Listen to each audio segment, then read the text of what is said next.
Goeiedag daar, geliefdes. Ek glo vrou trou, het gaan goed. Miskien is dit middag by jou, miskien is dit aand terwyl jy hierdie boodskapie kyk. Ongeag daarvan. Jy weet teen hierdie tyd werk is, nee? Ja, prof Albrecht. Hier vanaf JCR MTS, Jesus Christ Reformation Ministration and Theological Seminary, gebaseer in die Vaaldriehoek Gauteng. Ek wil vandag 'n bietjie met julle deel Psalm 23 vers 6.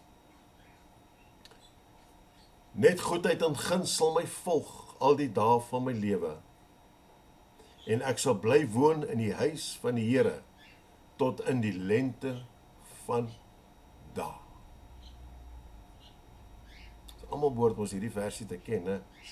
Ons ken tog almal Psalm 23, is dit nie? Maar geliefdes, jy weet, God se goedheid en guns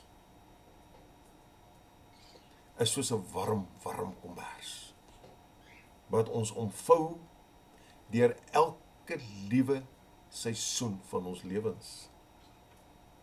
Self in die moeilike tye is die Vader getrou om ons deur sy liefde en genade te dra.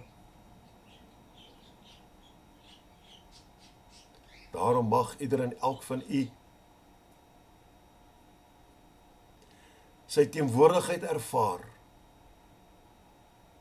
en vertroos wees deur die wete dat die Vader u nooit, maar nooit alleen sal laat nie.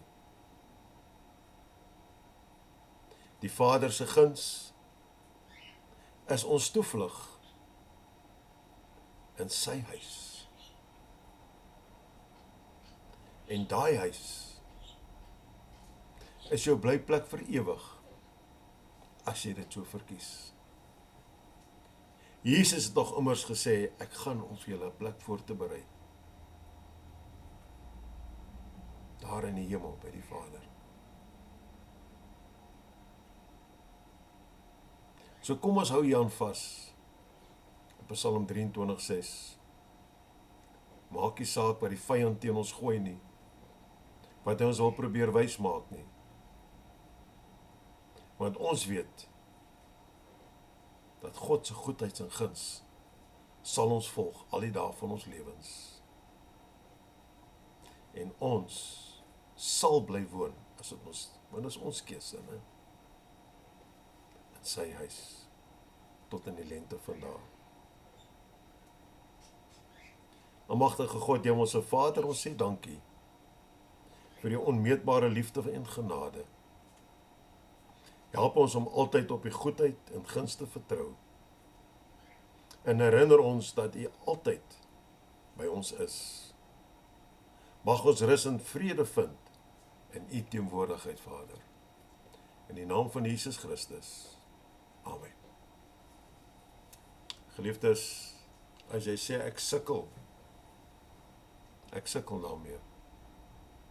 Jy is welkom om my te skakel op 076 479 7517. Tot volgende keer. Shalom.